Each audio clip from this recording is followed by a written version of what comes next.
గుప్పెడు ఉప్పును పోగేసి నిప్పుల ఉప్పెనగా చేసి దండియాత్రనే దండయాత్రగా ముందుకు నడిపిన అధినేత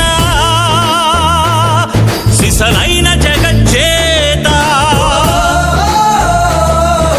చరకాయంత్రం చూపించి స్వదేశీ సూత్రం నేర్పించి నూలు పోగుతో మదపుటేనుగల బంధించాడు రజాతి పిత. సంకల్ప బలం చేత సూర్యుడస్తమిల్చని రాజ్యానికి పడమర దారిని చూపిన క్రాంతి. తూర్పు తెల్లారని నడి రాత్రికి స్వేచ్ఛాభానుడి ప్రభాత కాంతి. పదవులు కోరని పావనమూర్తి హృదయాలేలిన చక్రవర్తి.